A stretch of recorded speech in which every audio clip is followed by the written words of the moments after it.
Welcome everyone to Stafford Speedway. It's event number 5 of 2024 AZ Roofing Kids Night. And we'll start our pit preview with Dave Barabalt in the SK Modified pits, standing with one of our drivers who's off to a good start in his young SK career. Checking in with first-year SK Modified driver George Bissett. And George, what's the biggest difference in jumping from the lights to the SKs?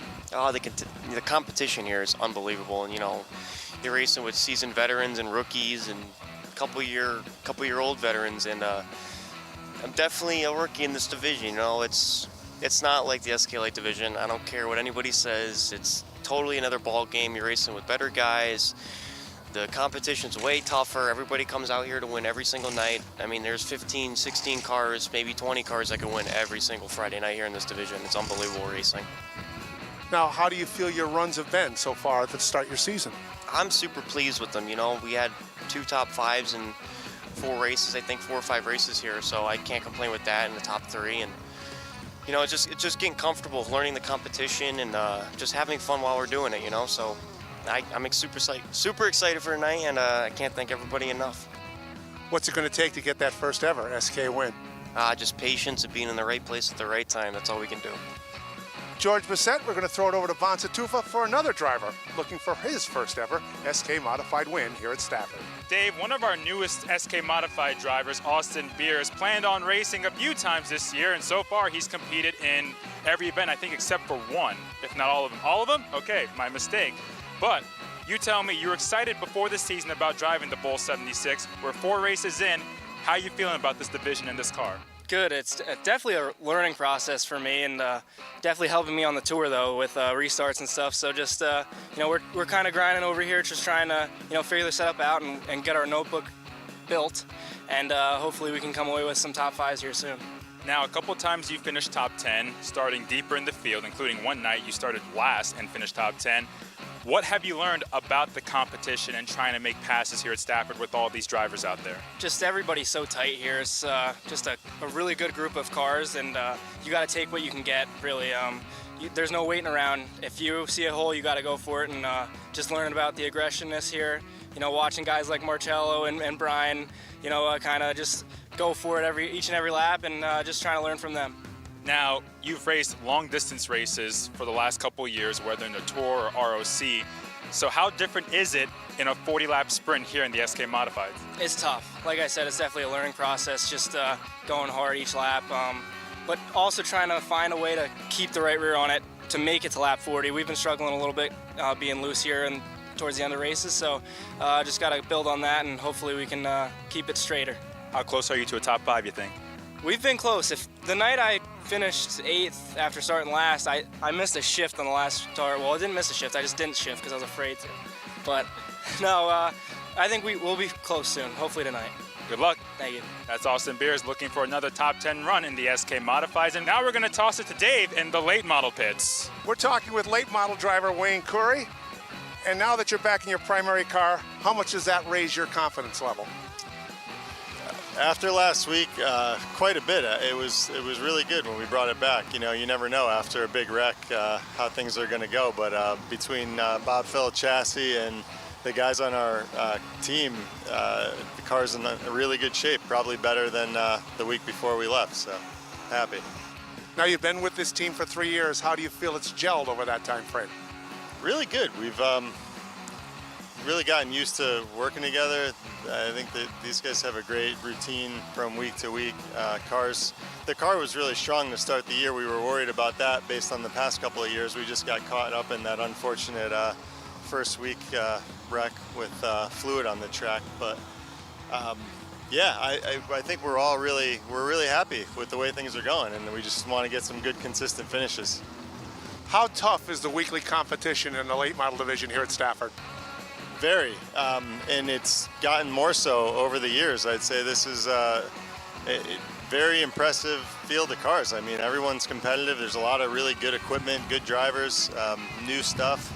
People are, they're serious. They're taking it really seriously week to week, and everybody wants to win. Wayne Corey looks to pick up a good run tonight here at Stafford. We'll go over to Bonsa Tufa, who has a driver in the SK Lights, who's looking to pick up her first SK Light win. After a couple rough starts to begin the season, Amanda West and the 15 team have scored back-to-back top fives, one of those when she started 18th in just 20 laps. So you tell me, Amanda, what has changed from the first two races to the last two? I don't know. I think we just, found our ground, and I know on the first, our makeup race 2 weeks ago, we finished, I think, 18th, 19th, and then we had another race that night, and we knew we had to do something. So we made huge changes for the second race. Started 18th, finished 5th, and changes definitely worked. But yeah, we've had some momentum, finished 5th last week, and hopefully we just can keep that up. I mean, we need a little more. We're still missing something, and we made some other changes this week that normally, we wouldn't do, but we need that little bit, and hopefully that's what we'll have tonight. So when you say you need that little bit, how has the car been driving? What needs to change in terms of the handling? Tight, loose, what is it that you need? I mean, we've been loose every week, especially in our makeup race. I think that tires play a big factor into it. We had brand new tires, and they were horrible. So I think that, we put them on again, and they were still bad. So I think that we might have just had a bad set of tires that race. But that's definitely a struggle that plays into, that's a factor lately for a lot of people, I think. But yeah, we're just fighting loose, trying to get that looseness out of it, and that's the changes we made this week to tighten the car up. And we'll see how it goes. Have fun today. Thank you. That's Amanda West looking for another top 5 finish, maybe even her first podium of the season in the 15 SK Light Modified. Now we're going to go to the limited late model pits with Dave standing by with the driver who finished on the podium last Friday. We're checking in with Gary Patnode in our limited late model division. And Gary, first question, a tough one right out of the box. After 5 seasons of winning, how tough was last season not to score a victory here at Stafford? Very difficult. When we lost the lead there, we had a run where we were really dominating. We had like a 4.5 second lead with 5 laps to go, and what happened when that happened to us, the sway bar started actually falling off the car. That's why we fell off so bad, and we lost the lead to Hammond coming out of 4. That was heartbreaking. I mean, every time when you get your first win, you push yourself to win at least once every year, and then the season was over, we didn't win one. So you know what, we're back, different car this year. So yeah, it was rough last year, but that was last year. We got a new year going, and we're off to a pretty decent start. So, well, you mentioned a brand new car. How's it been so far to start the season? The car is good. The car is actually really good. It's new to me. It's a total different feel. It's a different fit, but I'm getting used to it. And the previous 2 weeks, we've been pretty good. We just got to improve a couple of spots, and I feel as though tonight we should be pretty good. We should be pretty good with any luck. Now, coming off last week's podium run, how much of a momentum builder is it for the 22 team? Oh, it was huge. We needed a good finish last week. Yeah, you're really high off a win, but even when you podium after not podiuming them for a while, it's definitely a confidence booster. Like I said, though, you want to win. We're not here to run third or second. We're here to win every week, and we'll see how tonight goes. Same car, nothing's different. So we should have a good run tonight. Well, Gary Patnode has a new car, looks to return to the podium. We're going to throw it over to Bonsa Tufa, who has street stock competitor Bill Cody. After a bit of a rough start to 2024, Bill Cody scored his career best finish last Friday with a 4th place effort after leading some laps. So Bill, you tell me, how important was last Friday for you and this team after the rough start you had? It was good. It was well needed. We struggled, definitely come out of the gate a little slower than we wanted to this year, but we're just trying to hit out a little bit every week and not go too drastic with changes and keep our head in it and build our consistency up. definitely need to pick up a few tenths and everything at this point, but the consistency of the car and its stability and everything, it's getting pretty balanced out. So what did you change from the first 2 weeks or 3 weeks up until last week for it to be better? I went back to some old notes and went to the suspension setup I started with the beginning of last year. So what more do you need to get that first podium and maybe a shot at victory lane? A couple more tricks, figure them out.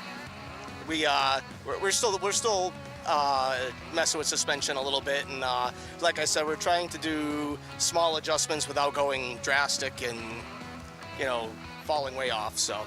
Now, you've been in this division for a couple years. What would you say is the biggest lesson you've learned in these street stocks? Wow, a lot of them. Keep your nose clean, try to stay out of trouble, and learn how to race with the big boys. And they're fast. We're not that fast, but we're gonna get there. Have fun tonight. Thank you. That's Bill Cody looking for back-to-back top fives, maybe his first career podium in the street stocks. It's time to go racing with AZ Roofing Kids Night, and Ben Dodge is on the call. Well, thank you very much, Bonza, and we are in for an incredible night of competition. Practice has been fast in all the divisions. It's AZ Roofing Kids Night. The kids are getting all geared up for the Big Wheels event. And tonight, Kyle Rickey is covering his work efforts on the Motor Racing Network. And I'm honored to say that working with me here at Broadcast Central is a very popular person in the paddock area. Don't even with start. A name that should be up. Last week, did you notice our winner had that neon Hummel hot dog? Yeah. We need a Bonza. No, we don't. Like that. Yes, we do, Bonza.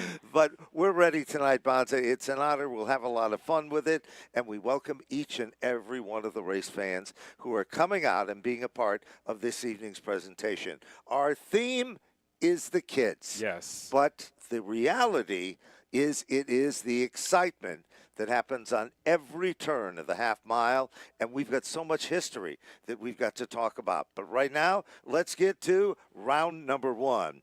These are the street stocks, and starting at the point will be car number 13 from Stafford Springs, Connecticut, the Charlie's Towing Company machine for Matt Martell. Starting second is the number 15 car from Ware, Massachusetts, sponsored by Rose Brothers Garage. It's Sean Petlock. You already saw him in a pre-race preview. It's the Roy's Auto Service Vanish Valley Brewing Company car. From Belchertown, Mass., Bill Cody, car number 69. Outside of row 2 is a Somers, Connecticut native, sponsored by Tri-State Equipment Repair. In the 21, it's Jason Lafayette. 3 rows back to the inside. Keep your eyes on the P.J. LaJola and Sons Electrical Contractors car. From Barkhamsted, Connecticut, car number 42, the popular Travis Downey. The 55 starts in 6th. From Chicopee, Massachusetts, sponsored by Tech Roofing and SK Property Maintenance, it's Brandon Warren. Starting position number 7 goes to car number 7. He's been consistent and strong. The Safeco Foams Dryer Vent Cleaning Company car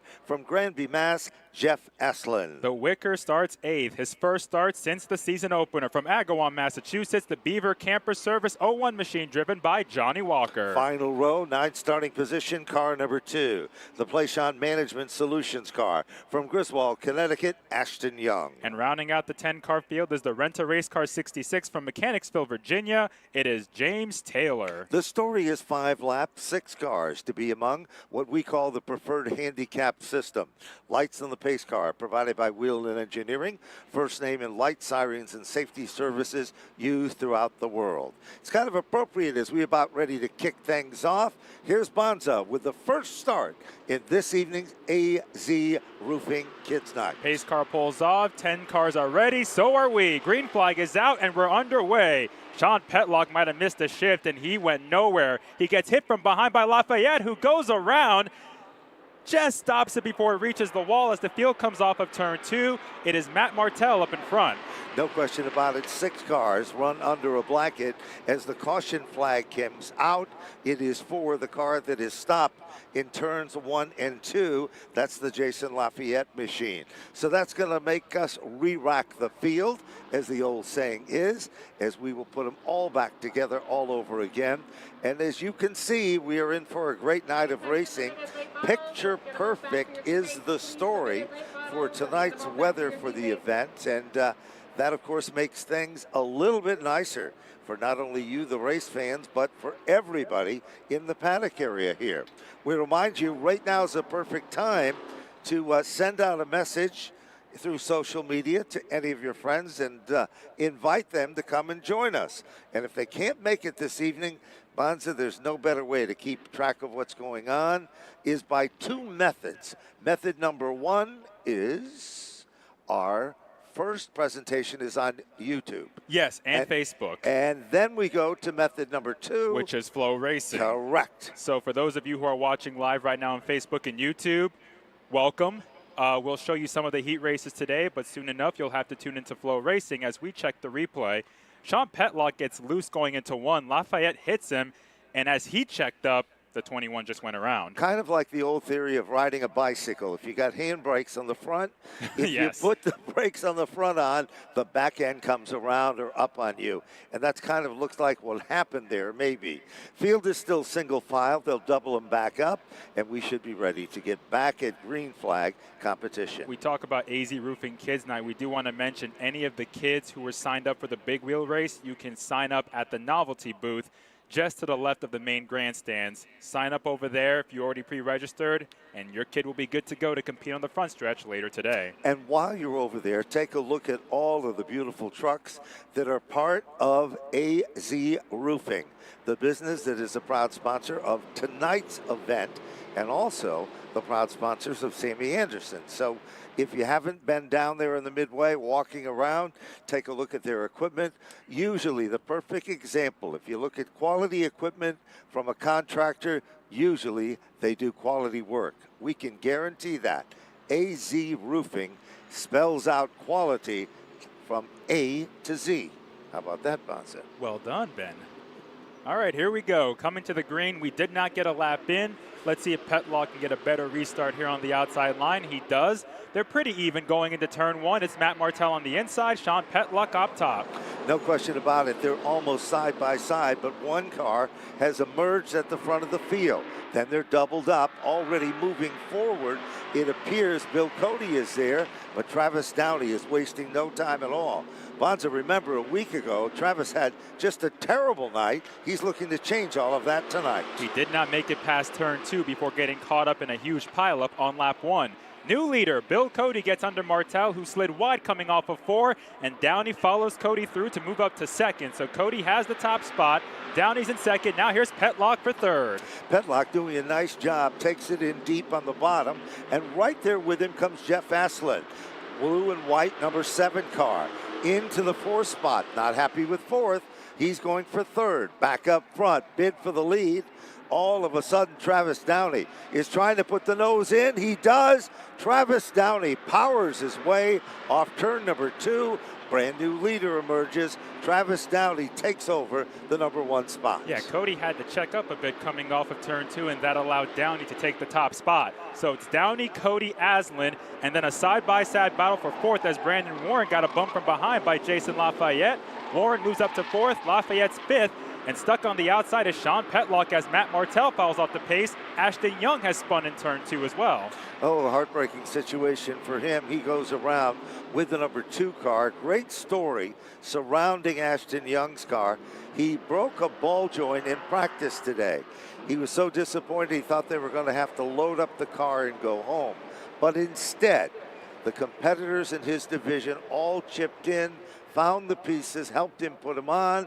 That's what racing, and when we say Team Stafford, it's not just about the people that work here. They're a key ingredient. It's about the image and what these competitors do to help each other out. And this is the best example I can tell you. A little guy doing good, receiving the help of the champions all the way back in the field. Racing is a family like that. Even though they want to beat each other, they still help each other out. I remember Jeff Aslin a couple weeks ago, he had electrical issues. That's right. And he had help from Paradise, Hammond, Clement, and a host of others to help figure out the problem. They figured it out, and then Aslin scored a podium later that night. Sure does, and that's just one of many examples. You know, each and every Friday night here at Stafford, we are part of the Napa family. That's right. Napa Auto Care is a proud part of the race program. And 2 of the locations are pretty close to Stafford Speedway, the Wheelers Napa store in Tolland and right here in Stafford. So if you're in the market for parts and accessories, you're not quite sure you need the knowledge of a parts expert, head on to your local Napa Auto Parts store. Here we do it all over again, Bonza. Off turn number 4, Travis Downey, Bill Cody side by side. And Downey gets the jump. 3 down, 2 laps to go. Top 6 qualify for the handicap. Downey leads, Cody's in second. Jeff Aslan is door-to-door with Brandon Warren coming off of 2, while Jason Lafayette battles Johnny Walker. Meanwhile, you look at that battle for the 3rd position. Brandon Warren, he admits he has been struggling, but the struggle, I think, might be over for him because he's doing a great job of running on the outside of Lafayette. White flag is out, no surrendering at second on back, but out in front, Travis Downey is the leader of the pack, and he is literally gone. But look at Aslan running in that second spot, then a side-by-side bid. Just Jason Lafayette in third, just ducked underneath Bill Cody and takes the spot. Matt Martell spins back in turn 4 as Travis Downey takes down the heat race win. Jeff Aslan finishes second, Jason Lafayette third, Bill Cody 4th, Brandon Warren 6th, and Johnny Walker gets the last spot in the handicap, finishing 6th. There you go, just out of the handicap. Sean Petlock will finish unofficially in 7th. Ashton Young will finish in the 8th spot. Matt Martell will be 9th, and James Taylor will round out the top 10. Well, the first of the AZ Roofing qualifying events on Kids Night presented by AZ Roofing is now into the record books. So our attention will go to round number 2. Car number 94 will be on the pole. In this one, the Rental Race Cars machine from Goshen, Connecticut, it is Chris Danielchuk. Starting second is the Rico's Pizza LaJoy's Auto Wrecking 71 and the Don LaJoy throwback. From Stamford, Connecticut, it's Marvin Minkler. Row number 2 to the inside. Keep your eyes on the JHS Restoration car. From East Hartford, Connecticut, car number 80 for Tyler Trott. Outside of the second row is the 49 car, last week's runner-up from Somers, Connecticut. The Barn Package Store gives us Jason Raymond. 3 rows back to the inside, car number 84. Talk about a personality. It's the American Sign car, and that, of course, from Ellington, Connecticut, Bert Ulay. Starting 6th is the 46 from North Windham, Connecticut. It is Jonathan Avery. And the man that is the hottest driver in this division, we're going to talk about those statistics later. The Haidar Construction Company, number 11 from Woodbury, Connecticut, Travis Haidar. Outside of row 4 is the Terp Warehousing 27 from Pennsylvania. It's Andres Bogey. And starting in the 9th position will be Dave DeGrand, car number 26 from Farmington, Connecticut, the Prime Molding Technology cars. Story is the same, 5 laps, 6 cars to be among the preferred starting spots. Limited late models are what we call backstage, preparing for their consolation events. You know, earlier, Bonza is a man full of knowledge here at the Speedway, and he told me an amazing statistic about the number 11 car. Oh, yeah. And it is astonishing and a real credit to this young man and his family. Haidar has finished top 2 in 12 of the last 14 races. And the 2 races he did not finish top 2, he was leading at the last lap when he got spun. So he was battling for the win or second every race for the last 14 features. Pretty amazing statistic by every stretch of the word. And to do it here at Stafford is even more amazing. Off turn number 4, the green flag is out to the inside, bottom of the racetrack. It is a great battle, but it is car number 94, Chris Danielchuk, in a door handle to door handle battle. But the guy that emerges out front, that tribute car, Marvin Minkler. Minkler came off a top 5 finish last week. Danielchuk did not have a good exit off of 2, allowing Minkler to make a pass on the outside. And it's not easy making passes up top in the street stocks. No question. Keep your eyes on that 11 car, the yellow and purple machine, setting back in the 5th spot. Because if you blink your eyes, he probably won't stay there long. Meanwhile, things are starting to string out. Back up for second. Danielchuk's got a mirror full of the guy that follows him, back off turn number 4, and that is Tyler Trott. But Trott pushes up coming off of 4, got a little sideways, and that opens the door for Burt Willett. The 84 sends it into turn 1, and he makes the pass, move Burt Willett up to 3rd, and Haidar up to 4th. Now Haidar's going for 3rd. Haidar is just a real racer in every stretch of the imagination of the word. Look at the definition. You'll find Haidar's name there. He moves into the 3rd spot. Not done yet. Clock is ticking. 3 of the 5. Now complete. Marvin Minkler way out in front, setting a blistering pace. He is the fastest car on the racetrack. But look out, here's a bid for 2nd. Daniel Chuck, blue and white car, one of the rent-a-race cars machine. Right there behind him, Travis Haidar. White flag is out, Bonza. We've got a battle for 2nd. Haidar is coming off the corners very nicely, both in turns 2 and 4. Daniel Chuck tried to shut the door, but the 11 was there, and he's door to door with the 94. Half a lap remains. It's Haidar eking out in front in the 2nd spot. The 26 goes around coming off of 4, but he keeps going as the field comes off of 4. No, checkered flag is not out. Yellow is out because the 26 could not get going, did a half spin, and was stranded in the middle of the track. Dave DeGrand crossed up and tried to correct it. When he did, the back end snapped back around. So that brought out the caution. And we're going to see what's happening from the starter's stand. You know, here at Stafford, among the people that are behind the scenes that make the magic for the competition, of course, Mr. Tommy Fox, highly respected as one of the best, a former great driver and champion in his own right. He's the director of race operations. Race director Chris Scambato, 3 generations of the Scambato have been here at Stafford. Assistant race director Chris Estelle, and of course our 2 head scorers among the very best in the business, Judy Clinny and Russ Smith. Mike Helberg's on the starter stand with Craig Merriman. Now it's going to be a green checker restart, a 1-lap shootout to end this heat as the 26 got refired, so we'll double him up. Travis Haidar made the pass for 2nd, but since they went back to the last completed lap, he fell back to 3rd. It's the 94 Daniel Chuck now in the runner-up spot. Marvin Minkler did not want to see that caution. A tribute car to the LaJoie family. The 711 converted on this tribute car to 71 with a little 1 behind it. But here they come.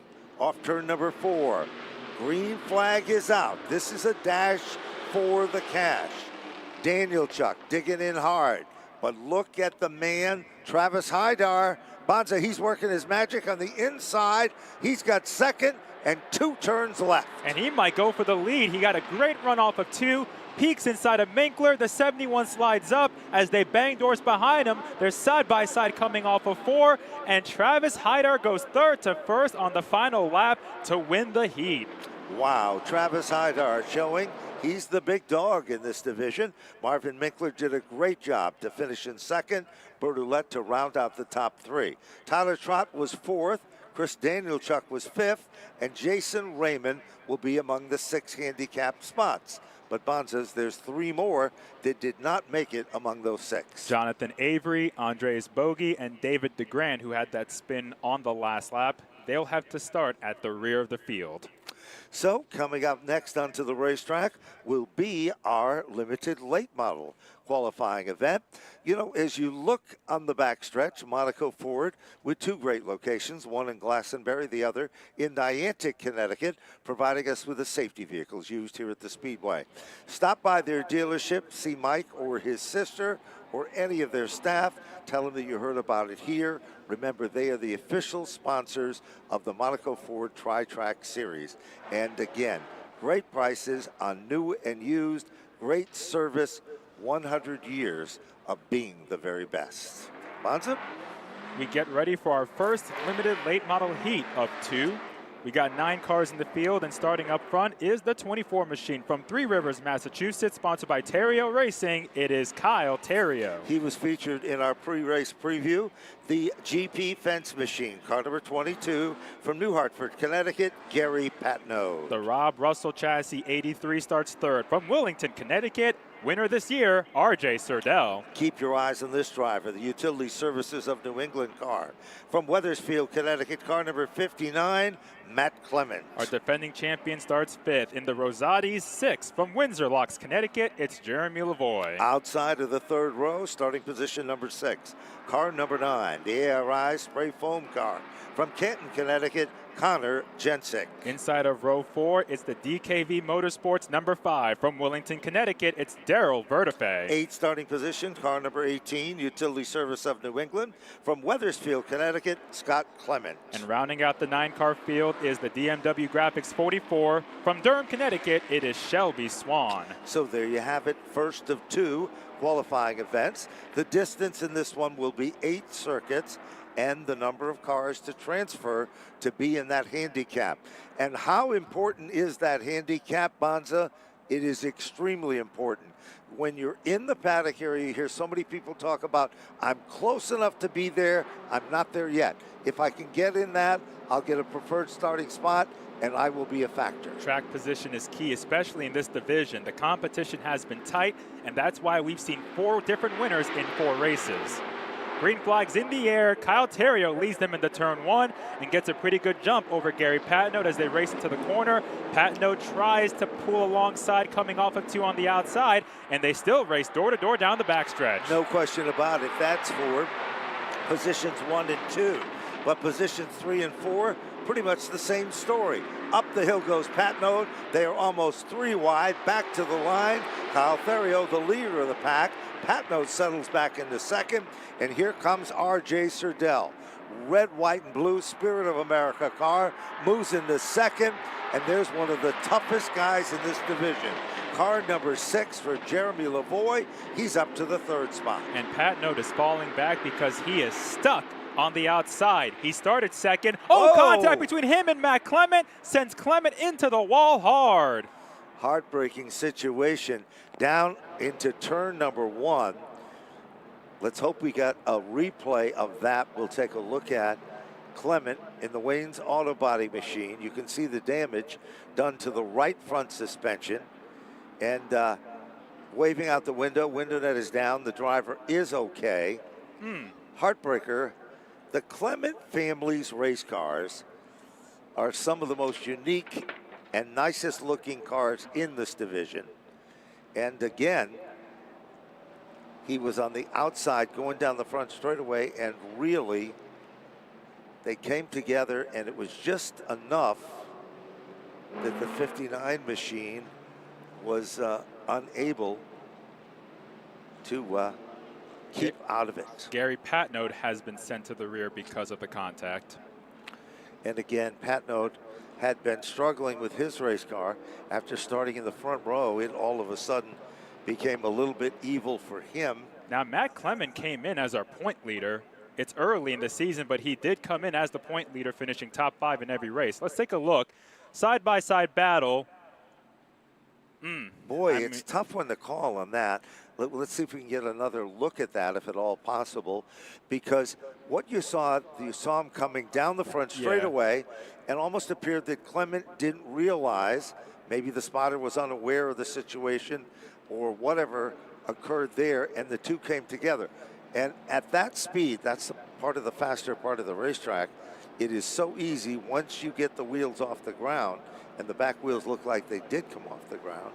Yeah, And, he hit the wall with the right front tire, and that's why the right front tire is pointed out and angled awkwardly. So they got some work to do with the suspension on the 59. And this is a very qualified team. His dad is a veteran of preparation of this car, and the driver, pretty much the same story on this one as well.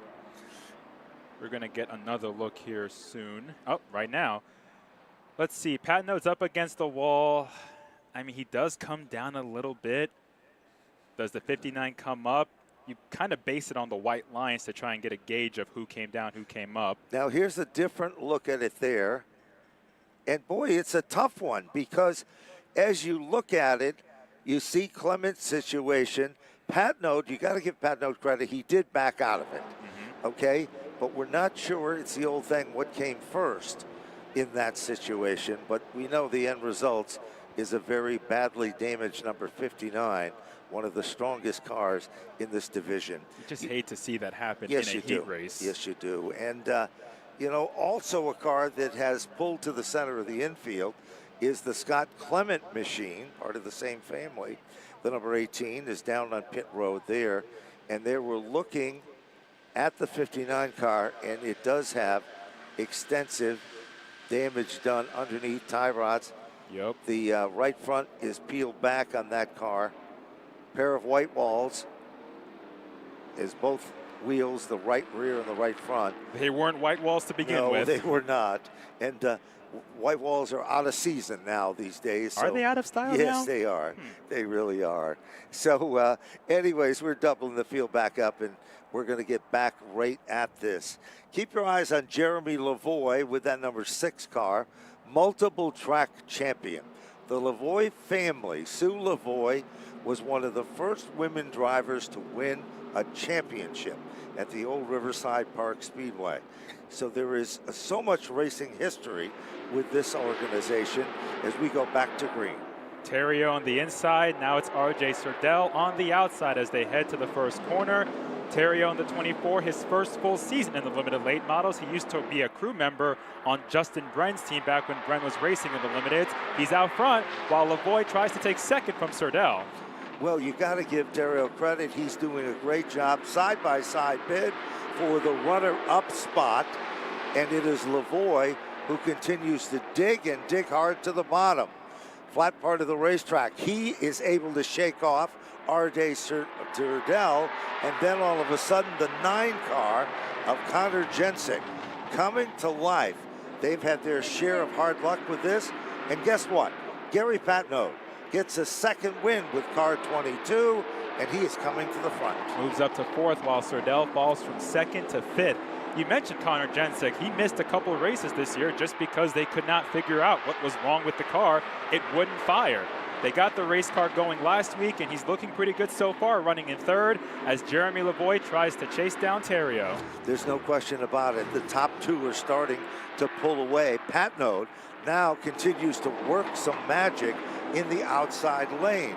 Can't do it. All of a sudden, Jensick is there. Patnaud is all over his back bumper. Bid is for 3rd. Now, Serdell gets fired back up in that 6th position. This time, 2 laps to go, 1 mile left in this event. Top 5 do qualify for the handicap, so how hard do you go if you're Gary Patnaud and Serdell? Serdell's in 5th, and he's got a long way back to Daryl Verdefe in 6th. Patnaud's not waiting. He's going under Connor Jensick for 3rd. Good battle there. They come off the turn. White flag is out. Nobody surrendering in the battle for 3rd. Patnaud comes back up to the 3rd spot. Serdell forcing the number 9 car of Connor Jensick to settle back in 5. 5 isn't bad. It's good enough for one of those preferred spots. Deep into turn number 3 and off turn 4. Tell you what, a pretty good showing from Kyle Terrio in the 24 team in his heat. He'll take down the win. Jeremy Lavoie finishes 2nd. Gary Patnaud, RJ Serdell, and Connor Jensick round out the top 5, and they'll all qualify for the handicap. They sure will. Darrell will finish in the 6th spot. Shelby Swan in the 7th position. Matt Clement for 8th, and then it's unfortunately Scott Clement to finish in the 9th position. First of 2 limited late model heats is all but gone. If you've just joined us or you're listening on YouTube and joining us on Facebook or any other forms of social media, we welcome you to AZ Roofing Kids Night here at the Speedway. You know, the best part about being on Flow and being a part of social media, Bonza, is we have a lot of the veterans. One of the great all-time veterans, Woody Pitkat, checks in with us every Friday night. He watches faithfully. He had a great run at Thunder Road. Unfortunately, it did not end the way that he would like to, but Woody Pitkat cut his teeth right here at Stafford, never forgot Stafford in his quest and his history, and he is truly one of the great drivers of today. And we'll be seeing him next Friday for We the will. Casella Waste Open 80, driving the number 8 car. And we've got a surprise. We're not going to tell you yet. Mm-hmm. Later in this program, you are going to be shocked. Second qualifying round, car number 74, Matt Winter from Springfield, Vermont, in the Bears Cleaning Service car. Starting second is the CSB Communications 19 from Plainville, Connecticut. It's Adrian Paradise III. Row number 2 to the inside, starting position number 3, Genco Construction Company from Canton, Connecticut, Devin Jensick. Outside of row 2 is last week's winner from Tallinn, Connecticut in the Wheelers Auto Parts Napa machine, the 28 of Rich Hammond. And then in the 5th starting spot, it will be the Mertz Racing Enterprises machine. That, of course, will be Scotty Nordman's race car from Pasco, Rhode Island, car 82, Samantha Dell. Starting 5th in the Funkaway 17 is a Canton, Connecticut native who's also been down in North Carolina, winning the better half dash. It's Ari Jensick. And the final row on the inside, starting position number 7, goes to car number 07, LeBeau Rubbish Removal Machine from Holland, Mass, Trinity Provost. And rounding out the 8-car field is the Daddy-O's Honey 42 from Northford, Connecticut. It is Dana Ray. Story is the same, 8 circuits. 5 is the magic number in AZ Roofing Kids Night here at the half mile under picture perfect weather conditions. The sun is shining and we are about ready to fire them back up off the turn. Ooh, a little bit of a problem on the inside with Matt Winters, but to the outside, Adrian Paradis digging hard in the outside lane. But look at Matt. Oh! Matt They get Winters. together and the 2 leaders crash. Oh, and Dana Ray comes in hot and gets into the back of Paradise. Heartbreaking situation. Oh, man. As the front cars got crossed up and came together, and then Dana Ray, after the fact, came in underneath the Monaco Glastonbury. Yeah, she had her brakes locked up the whole way and had nowhere to go. Tried everything. And this is a heartbreaker. Adrian Paradis' car is among the nicest looking cars in the field with the Dodge Challenger body on it, the only car in our field of this class with that. Always runs up front, consistent. Graduate from our street stocks where he was a front runner always. And then, of course, Matt Winters has been surprising us. Each and every solid. week he has been very consistent and very solid, but that was a real tough and solid hit.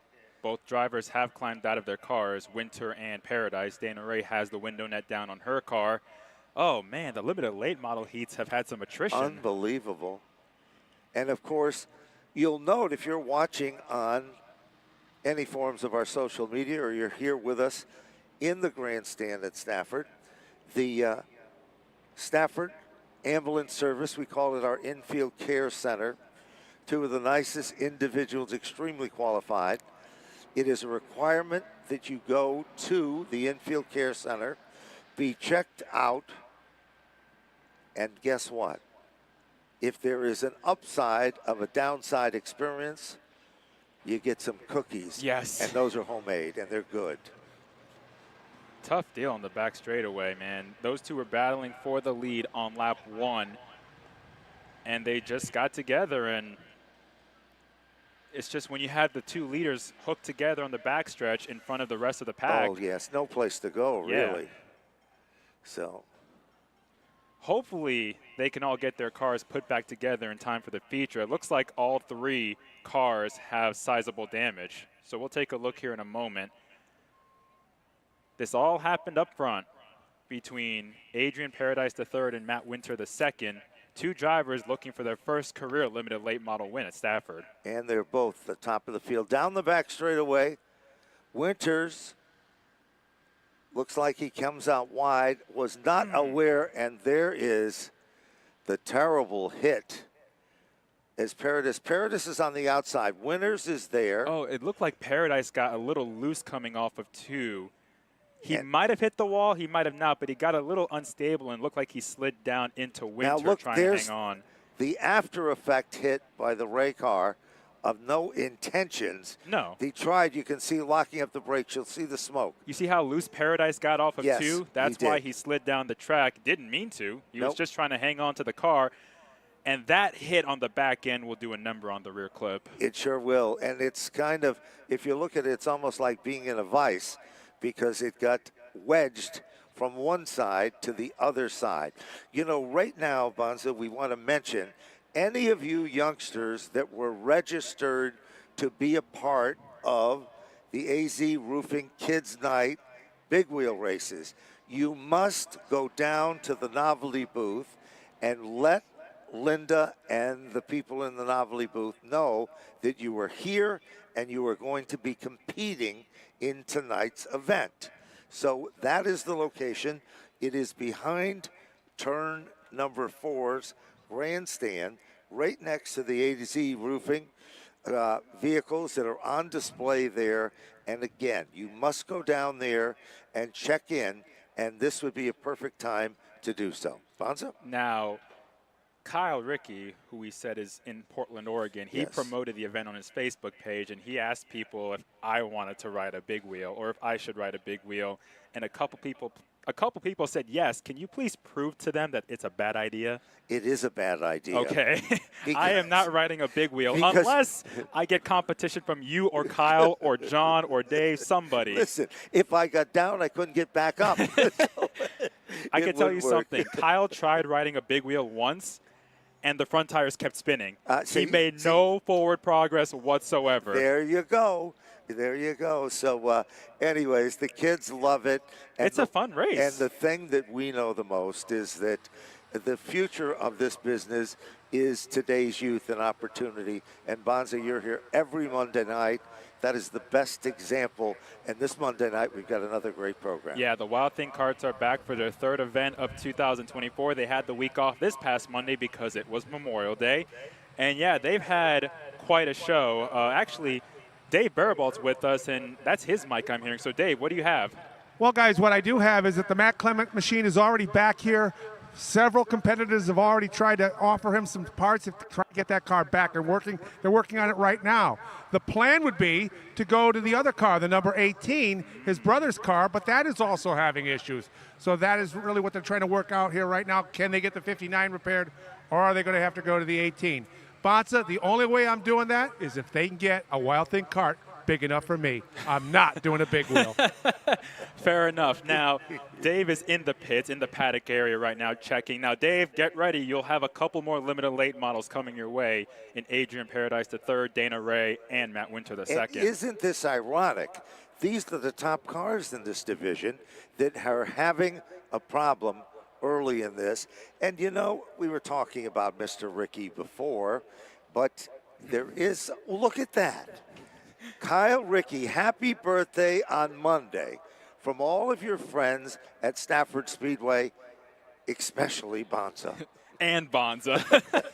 Yes, Kyle Rickey celebrating his birthday on Monday when he'll be back to call the Wild Bonza, Thing Karts race. Tell everybody how old he is. We're not going to go there. It's for Kyle's sake. He doesn't want to talk about that, but Okay, he well- is older than me. And younger than me. How's that work? Comes out. Okay, let's see what we got. We've got some more. Oh, congratulations to RJ Marcotte on graduating high school. We are all so proud of you. From all of us at the 16 SK Light Modified. Congratulations to RJ Marcotte. And the 16 Escalade, that's the Nicholas Hovey Yes, team, good who I guys. believe the Marcotte sponsor Hovey's car. Yep. Yeah, RJ Marcotte graduating. That's a youngster who is slowly, to our realization, not as young as he once was. No, and already had a victory here last year at the Yep. Speedway. He'd like nothing better than tonight. So, RJ Marcotte, congratulations. You're a great young man. The apple didn't fall far from that tree. Comes from a racing family. Yes, he does. And you know, we've been talking about our big sponsor, but if you look at the board, welcome tonight to AZ Roofing. It's AZ Roofing Kids Night here at Stafford Speedway. They are not only the sponsors of the Kids Big Wheel event, but they are proud sponsors here of course, Sammy Anderson's car.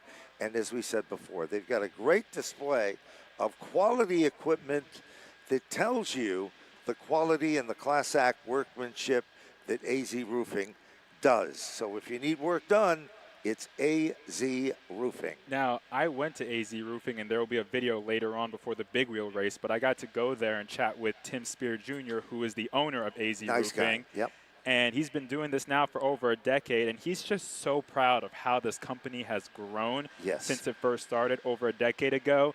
And he takes a lot of pride in quality of their work on the roofs. And they've been very busy this past week, so it's nice to have them come to the track on a Friday and just sit back, relax, and enjoy, or at least relax as much as they can, because the SK Lights have been putting on quite a show, and Sammy Anderson has probably passed the most cars out of everyone this season. She's had a crazy year, but she has speed. She has hopes of getting a top 10, maybe even better as long as things go clean. But that 21 car has shown a lot of promise so far in 24. You know, Bonza, you are one of the key people here at Stafford that has the opportunity to go out, interview, do those stories and those bits behind the scene. One of the questions that I'm asked wherever I go, and you are well aware that I go to a lot of racetracks and wear a lot of different hats, is people say, why does Stafford have such a strong group of female drivers that compete and they have success at the toughest track of them all, Stafford Speedway? Well, we have an awesome boss and one of our leaders in Lisa Arute. That's where it starts. Another replay of the accident. That's why we're under a delay right now. The field is stopped in turn 1. Matt Winter the second, Adrian Paradise the third, battling for the lead. Paradise got loose coming off of 2. Here's a different look at it. You can see there's where it all started. I'm not sure if those two had made contact prior to Paradise getting loose. We'd have to rewind the clip back, and there's the blow from Dana Ray. And that was... Brakes locked up. She was on the outside up against the wall. Yep. You don't have a lot of time to react, so that's the result. Winter and Paradise might have made some contact, and that might have led to Paradise getting loose coming off of 2, resulting in this. Yes, and once they did, then everything wouldn't have been as bad, but all of a sudden, the after effects, the aftershock, we'll call it, and look at the 74 car, Matt's front and rear, the old thing we used to say hammock style, but here at Stafford we say double hook. You know why? Because we have a double hooked patio. We do, and that double hook patio is open now, and you know what? I see some spots available, so if we weren't working, we could go down and have a little cocktail or two. I'll have a water. Okay, I'll have that's a water. Okay. I'll let you get But away you can with have that. whatever you want, Ben. Oh, good. This is good. Now, let's get back to that story on the female drivers, because it is a serious situation. I agree with you. Lisa Arute is a part of it. But when you interview these women drivers that are so successful and so proud of running here at Stafford, what stands out? They really take pride in just being a racer. You know, yeah, they're a lady at the racetrack, and they like other ladies being inspired by how they're doing, but they just care about being out there on the track and beating everybody, whether it's the guys or the other ladies on the track. I mean, the SK Lights, we have multiple ladies in this class. In the limited late models, we had 4 ladies in this heat race alone, in Samantha Dell, Ari Jensick, Trinity Provost, and Dana Ray. So they like inspiring other ladies, younger ladies who want to be part of this sport, a male-dominated sport, to compete. But their main goal is just to succeed and beat everybody, because on the track, nothing else matters except the car in front of you and passing them. That is so true, and we are about to see, even in this qualifying event, Sammy Dell is among the female drivers that is located there, and it looks like... Dave Barabalt, you got something for us? I do. I have Matt Clement, and Matt, looks like the 59 is out. What's going to be the game plan? Yeah, the 59 is absolutely smoked. I haven't had a chance to look at the tape yet, but I felt like I held my line there. I have to watch it, see what happened. Maybe I'll watch it with Bonza so he can pick a lane up there. So our plan is jump in the 18 here and go up front and win this race and show everybody that it doesn't matter what we're in. All our cars are quality, and you'll look for us in victory lane. That's a classic statement, and I think he can prove that. Time will tell, but right now we are back up through the gears and back racing down the back straightaway. Devin Jensick at the front of the field. Directly behind is the number 28 machine, and that, of course, is Rich Hammond. 2 of our 4 winners this season, running 1-2 as we completed the first of 8 laps in this heat. The top 5 qualify for the handicap. Well, there's only 5 cars left, so all 5 will qualify for a better starting spot. Devin Jensic leads the way by about 3 car lengths. You know, we were just talking about the female drivers. Sammy Dell must have heard us talking because she is up to the 3rd position, and she's giving it her all in this qualifying event. So Samantha Dell has come into play here, trying to hold off the opposition of Ari Jensic. There's the battle and female drivers that we have been talking about. Samantha Dell moved up to the limiteds last year after running street stocks for a couple years, and she likes the transition. She enjoys these limited late models. She feels like it fits more of her preference of driving a car that is tighter, more stable. But she's got pressure underneath her in the form of Ari Jensic in the 17 as they race side by side off of 2. Down the back straightaway, they're almost even. Out in front, Rich Hammond is reeling in on Devin Jensic, but the bid is for 3rd. Off the turn, halfway down, halfway to go. Ari Jensic ekes out ahead of Samantha Dell, just about clears her going into turn 1, while Hammond pulls up on the 23 at Devin Jensic. Jensic won the 2nd race of the year, and then his car caught fire the next week. The highs and lows of racing, but he bounced back last Friday to finish 4th, and he leads the way with 3 laps to go. No question about it when he comes off turn number 4. Rich Hammond is an old school driver. He has won in almost every division that we have in weekly racing here at this racetrack. He too is a champion. He is reeling in on the leader, but the clock is ticking. 2 to go. 1 mile left in the competition here. Hammond rolls the center very nicely. Jensic just gets enough coming off the corner, and I don't think Hammond's really going to push the issue too much. He knows he's in the top 5. He'll get a good starting position. He won last week from the pole, but his car pulled away from everybody. The race went caution-free, and nobody really had anything for him. Certainly didn't. Here's the white flag. Still no surrendering in the battle for the lead. Off turn number 4. White flag is out. 1 lap to go. It's Devin Jensic up front, but not by a lot. Rich Hammond drives a shallower entry into turn 1, but Jensic gets enough oomph off of 2 to pull away by a car length. Ari Jensic runs 3rd, Samantha Dell 4th, and then Trinity Provost as they come to the checkered flag. Off the turn, black and whites are waving, and it is Devin Jensic to take down the win. Rich Hammond for 2nd. Ari Jensic, great run for 3rd. Same can be said for Sammy Dell to finish in 4th. And what about Trinity Provost? She'll be among the preferred starting spots. And then outside the top 5, 3 cars who did not make it past half a lap. Adrian Paradise the 3rd, Matt Winter the 2nd, and Dana Ray all crashing on the 1st lap. They all have a lot of work to do if they want to make the feature later tonight.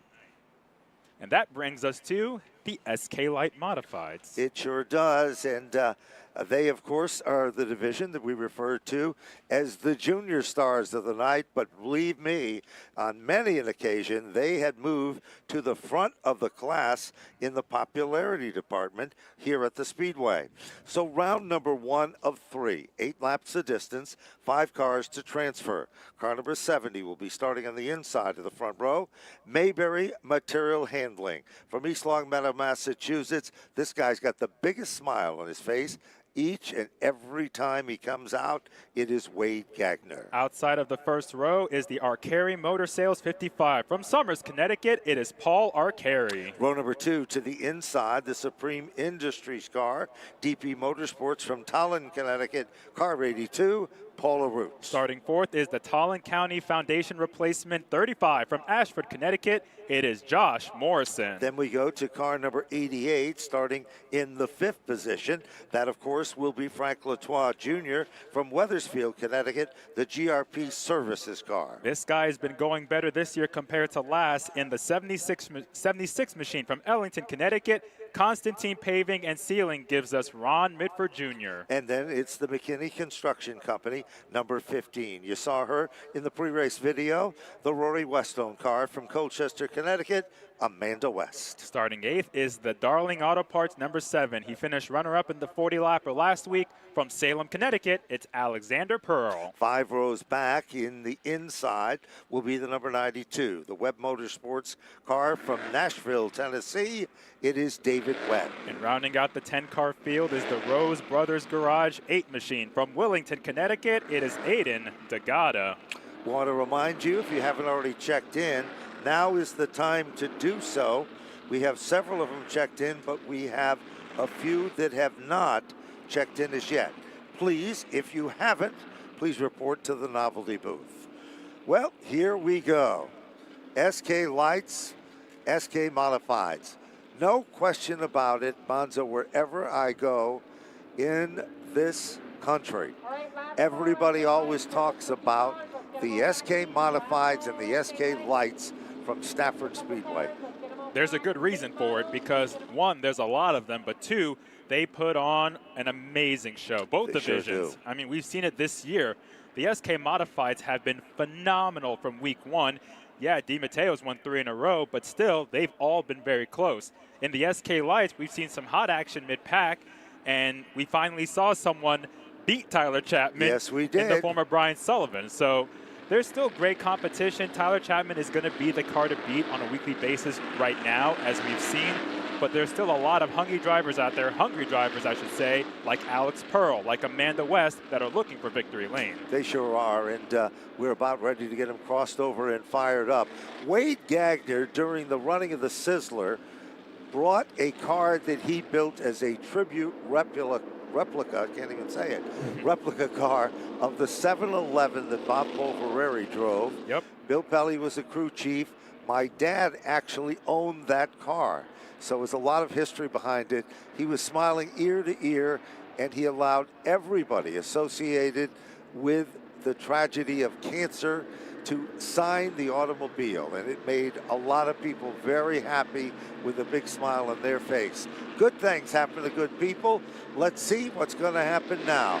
Off turn 4. Wade Gagner leads the field to the green flag, gets a good jump, but Arcari gets a better shift and pulls right alongside the 70. So they race side by side in the 1. It's Wade up front, but here comes Paul LaRue down to the bottom. It's tight, but they're side by side. There's no question about it. Paul LaRue has had a racy race car each and every Friday night.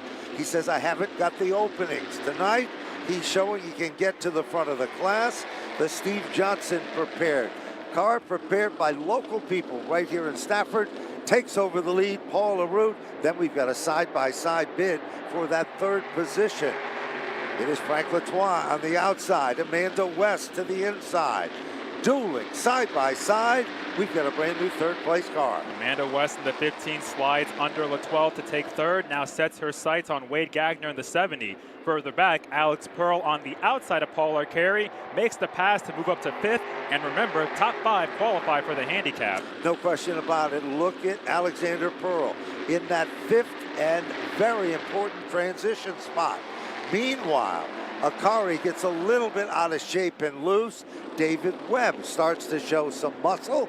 Back up front, Amanda West moves into 2nd, putting Wade Gagner in jeopardy of 3rd, because all of a sudden Frank Latois and Alexander Pearl are right there. I wonder what's going through Wade's mind, because the 2 drivers behind him have both competed in his Wild Thing Card Series. Alex Pearl in the 7 and Frank Latois Jr. in the 88, who was racing in Senior Outlaws this season. Here's Pearl under Gagner for 3rd spot as they cross the line with 3 to go. Alexander Pearl, this kid has got talent. Comes from a great line of the Pearl family drivers.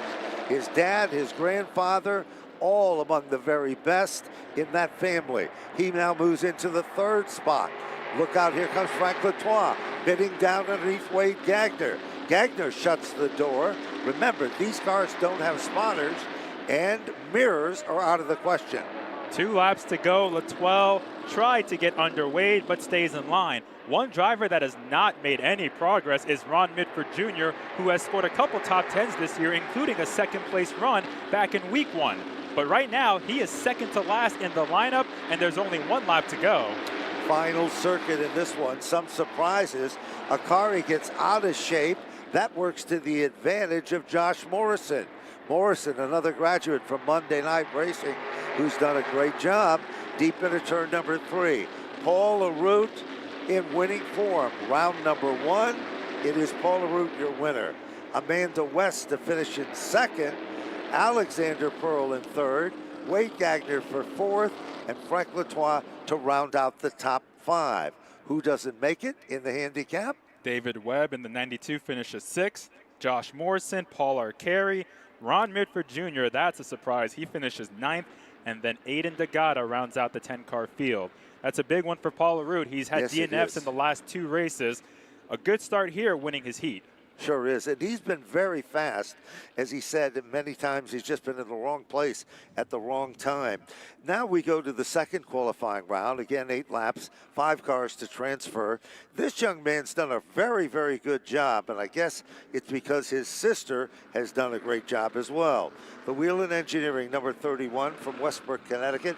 Kenny Berry owns the car for Karsten Cole. Outside of the first row is the Kalogiannis Motorsports, number 42 from New Hartford, Connecticut. It's Stephen Kalogiannis. Row number 2 to the inside, the SAB Tree Experts car, the M51 racing car from Norwich, Connecticut. Car 51, Matt Brewer. And then it's the AZ Roofing 21 car starting in 4th. From Wolcott, Connecticut, it's Sammy Anderson. Then it's the Norse Incorporated Whelen Engineering, number 09. From Westbrook, Connecticut. Ken Berry owns it. It's Cassandra Cole. Outside of row 3, the Chaplin native in the Busy Bees Learning Center 16, it's Nicholas Hovey. 7th starting spot, car number 32, the Roberts Painting Machine from Milford, Connecticut. Robert Bloxham III. And after a wild finish last week, this guy's been a hot topic. In the number 10 car, sponsored by Anglaise Racing Enterprises from Seymour, Connecticut, it's Nick Anglaise. Speaking of hot, starter in position number 9 is the Chapman family Homes car, the My Three Sons racing car from Ellington, Connecticut, car 41, Tyler Chapman. And rounding out the 10-car heat is the A-Plus Fire Protection 07 from right here in Stafford Springs, Connecticut. It is Austin Goff. So there you have it. Talk about a lot of history. The Goff family has been a part of the racing action here at this racetrack from, well, handed down from generation to generation. They've had success, and they've had that familiar paint scheme and those green wheels that mark a part of the history of competing here in open wheel racing here at Stafford. Here they come.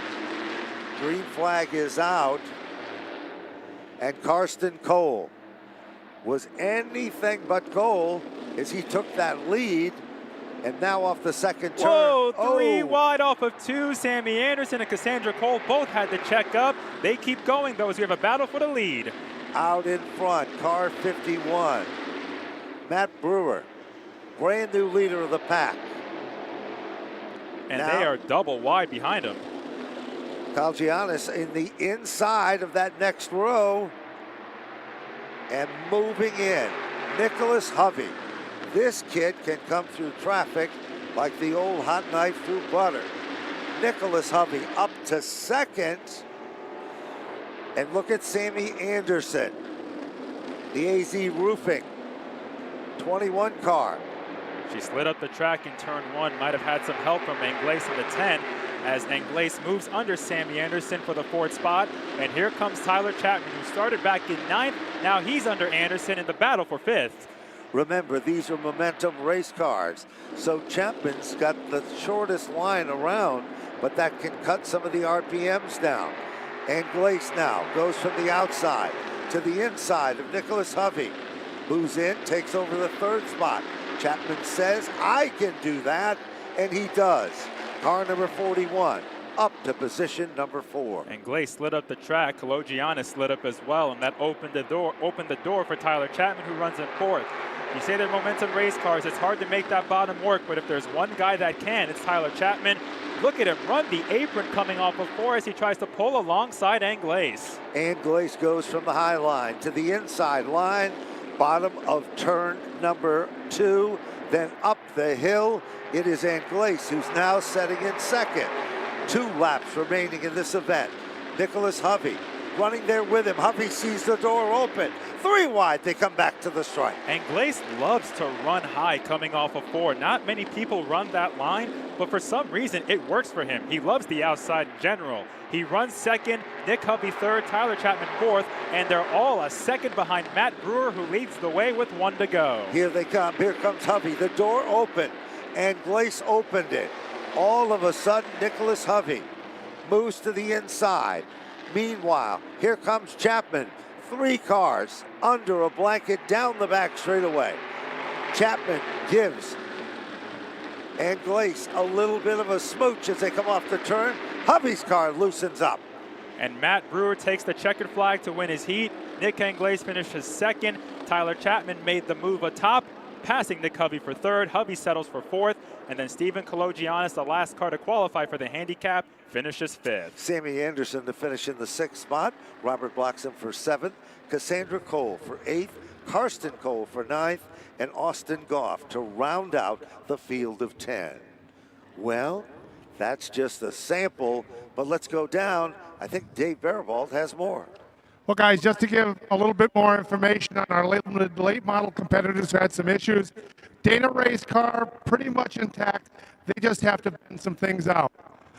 Guys, I think we've all talked to Jim Paradis, a very upbeat person. Well, right now, he's a very discouraged driver. He believes he's going to need a front and rear clip for the number 19 and is not going to make it back tonight. Ouch. That is a heartbreaker. You know, the best way to make a competitor like him feel well, any of you in the fans in the stands, you might own a company or something, you might think about sponsoring and help him out because he's going to have a big bill. There's no question about that. Well, round number 3 comes rumbling onto the racetrack. Car number 87. He's one of the all-time greats in this division. He can run high, he can run low. The Metro Garage Doors machine, that is the Wicked Power Sports car. From East Hartford, Connecticut, car 87, Joey Farino. Starting second is the Mayberry Material Handling 48. From West Springfield, Massachusetts, it's Alina Bryden. Row number 2 to the inside, Chapman Apartment Homes, number 44. From Ellington, Connecticut, Jason Chapman. And then, starting fourth, a Stafford Springs native, sponsored by Wicked Power Sports in the 1, it's the Shark, Bob Charland. Keep your eyes on the Windsor Locks competitor that starts next. That, of course, is the Jim Chapone machine.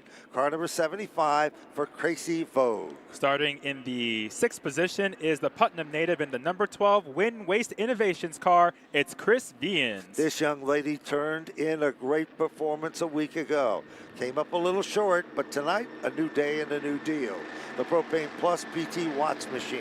From Auburn, Massachusetts, her dad, Ricky Fuller, owns the car. The Deuce, Megan Fuller. And then it's Chris Matthews, Mark Mysterio, and Anthony Farino that round out the 10-car field as we are underway. Outside line does not get going. They're 3 wide going into 1. Contact between Bryden and Charland. Somehow they keep going, and Farino comes out in front. There's no question down the back straightaway. Already starting to see some side-by-side racing. Charland takes it in at a ton. Bob Charland on the outside. Meanwhile, Myers now with the 29 to the inside. Battle is there. Oh, all of a sudden, Megan Fuller. Yeah, Matthews squeezed under Fuller, got in the dirt. Thankfully, everybody kept it straight, but that was really sketchy. Matthews moves up to 4th. Fuller falls back to 5th. Charland in 6th, and Charland needs to get one more spot to get in the handicap. Megan Fuller is holding on to that key position back up front. Bid for the lead. Oh, turn 2, Alina Bryden crashes with Mark Mysterio, and they both hit the wall pretty hard. Tough break there. Alina Bryden, an outstanding athlete in her own field of being involved in sports all throughout her school years. And we kind of caught the end of that a little bit late. Yeah, they both slid up the track, and they both hit the wall right front first. There's fluid coming out of Alina's car. Mark Mysterio's got the window net down on his machine as well. Tough break there. 2 of the 8 laps are now complete. Boy, we've seen a lot in these heat races. We sure have. And we've got a lot more left to be run because following the conclusion of this, we go to the late models for their qualifying action. And then, of course, the division, the fastest division of the night, Stafford's own SK Modified division. If you haven't, and you have a youngster with you that has signed up for the kids' big wheel races presented by AZ Roofing, you must go to the novelty booth. Last opportunity to do so, and go down there and see Linda, and they will gladly check you in. Without you being checked in at that location, very unfortunately, you will not be allowed to compete. So now is the time. That is the stand that is located just past the double hook area and behind the AZ roofing trucks that are on display there. Great souvenir items are available as well. Well, as we said before, all of our attention, we had such heated racing up front that we only caught the very end of that situation. And I think, Bonza, you said it best. Alina Bryden, who was right there running. And again, another story of the night is everybody got a little bit too close, wasn't aware who was next to who, and the end results is some very badly damaged equipment. Yeah, they both hit the wall hard, and they hit concrete, so hopefully both of them can get their cars fixed, but they'll have a lot of work to do in order to make their 20-lap feature. The SK Lights are the third feature in the lineup, or I guess you should say fourth if you include the big wheel races. But and that's a big event. It is. Yes. It is a big event. Yes. So big, I think we have two races. We've had two races for the past couple of years because so many kids sign up. That's exactly right. So when we talk about the huge field of cars at Stafford, that includes the big wheels. That includes the big wheels. That's exactly what's going on here tonight. So it appears we've got one of the cars being brought down. That is Mark Mysterio. Yes, number 99 car. Whose son, Nick Mysterio, races Tiger A's in the Wild Thing Karts. Yeah. He is a Wild Thing Karts winner last season. You know, and tonight is a very special night, and we've been talking about AZ Roofing, but now we direct your attention to the big screen and the story behind the scene.